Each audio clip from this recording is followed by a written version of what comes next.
So we're willing participants because we keep going back and forth.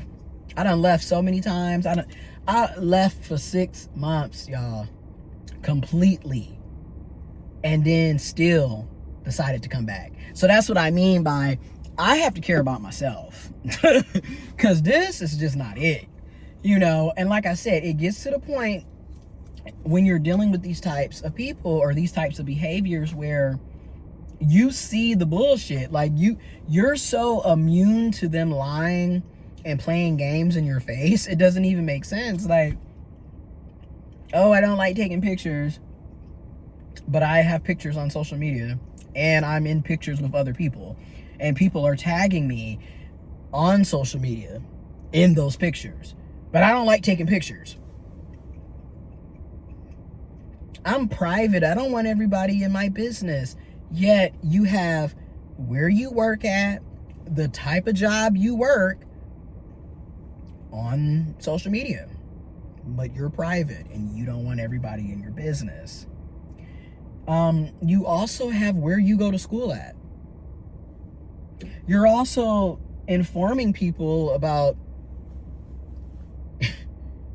everything from scholarships to graduation to what you ate to what you're cooking to what you're working on. But when it comes to the person that you're supposedly in a relationship with, secretive, private. I don't want everybody in my business. I don't take pictures. Again, the with you is silent. They do all of these things. They just don't do it with you. And also, why would you want to be with somebody that doesn't do anything with you outside of what's going to be convenient for them, outside of what's going to be good for them? Also, even in the sex realm, right? Because we're talking about preferences. Oh, but the sex is good. Is it good? And my therapist really asked me that. Is it good? And the reason I say this is a lot of times in these types of setups, that's the only time y'all are actually getting any type of love, if you will. That's the only time they put in effort is for that, right? Because they're not going to put in effort with trying to understand where you're coming from, caring about things that are important to you, planning a date. In fact, everything that you want is always too much, even though most of the time you're asking for the bare minimum. And then when they give the bare minimum, they expect to be fucking praised. We need to have a whole celebration. We need to have a whole parade because you decided to plan a date. Like, what the... Anyway. So... the with you is silent. The more and more you start acknowledging that, the more and more I feel like I have gotten to the point where I look at this person completely different. Because now, fuck a preference. Let's look at how you're treating me. Let's look at how I feel for once. Does this person add value to your life? Does this person care about your life? Does this person reciprocate effort, energy? These are things we have to start paying attention to. What is the content of their character? And they're showing you directly and indirectly every single day, every moment you're with them, every time that passes. This is who they are. And you have to realize if you continue to stick around, this is what you're going to be dealing with. So if this is what I've been dealing with for damn near 4 years, now the new question for me is, do I want to do this for another 4 years? And being real, no, I don't. This is not okay. And this doesn't mean that this person is a bad person, but you're not good for me. Right? And that's the other thing is these types love to make it seem like everybody's leaving them.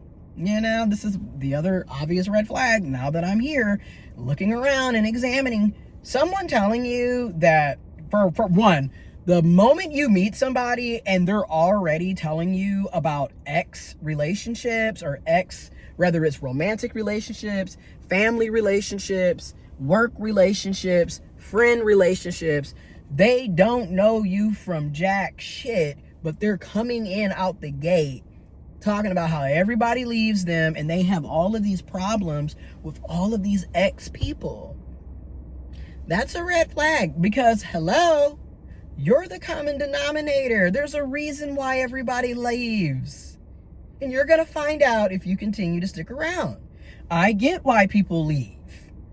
People get tired of being neglected. Why should anyone stick around with someone who doesn't give a fuck about them? But again, preferences, and this is what I mean by, in my opinion, these types of people know that they have issues, that they're not really good for relationships, that they know, but they ride on the fact that I'm a preference, and I know I'm a preference, right? You're tall, you're light skinned. Oh, he's got pretty eyes. Oh, he's got curly hair. Oh, but the dick. Or if you're talking to, whoever, the pussy, the ass, the titties, whatever. Because people have preferences for various different things. And this is why I call it out, because I'm full of shit as well. But I call it out because we will literally pass up people that are actually quality people because they're not our preference, just to get with our preference who treats us like shit. I'm living it. I've been lived it. It ain't cool. Okay? Meanwhile, the person that actually cares about, what you have going on in your life and isn't ashamed to do things with you, isn't coming up with all these excuses for why they can't do basic shit. And that's the other thing. The other red flag is somebody that's always against anything that you want, everything that you want. Let me rephrase that. Someone that's always against everything that you're asking for or that you want probably isn't going to be the person you want to be in a romantic relationship with. Because why would you want to be with somebody that never cares about your wants or needs? And granted, you're not going to get everything you want. That's life. But to never get anything, and everything is always, again, revolving back to what they want, how they feel. These relationships are one-sided, and they know that.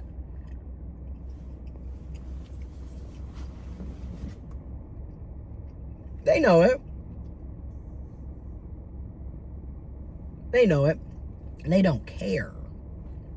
So it's up to us to care. It's up to me to care. It's up to you to care. Like I said, preferences really don't, in my opinion and experience, don't mean much of shit if you're not compatible. I need more than chemistry. See, this would have been, like I said this before, this would have been fucking amazing 20 years ago when I was in fucking 8th grade and didn't know any better. Oh, I want Usher because Usher has a six-pack. Superficial, surface level. And then you wonder why you end up in these dynamics with people who really don't like you. Y'all have nothing in common. You're constantly made to feel like you're asking for too much, when in reality, you're asking the wrong person. Y'all are not compatible. And also, and I said this before, and I'm a part of the problem, a lot of our preferences are literally rooted in ignorance and bigotry.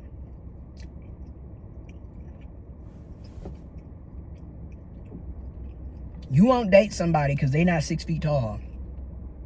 But what does 6 feet tall have to do with anything pertaining to a healthy relationship? Again, what's the point of being with somebody that's 6 feet tall or taller and they don't communicate? They forget your birthday. They literally will go all out in your face for somebody else, but then turn around and tell you they don't know how to do that for you or with you. Who cares that you're 6 foot? Really is useless at that point. And that's my whole point. Like, why do we like what we like? A lot of that shit is, we were taught that this is what's attractive. Meanwhile, the behaviors are what's more important. Now, I'm not here to tell you you got to date people that you're not into, right? Rather, that's how they look. You know, if the sex is bad, or, you know, if they're not educated, or if they don't have money. Date who you, and this is what's hilarious, because I used to always say this,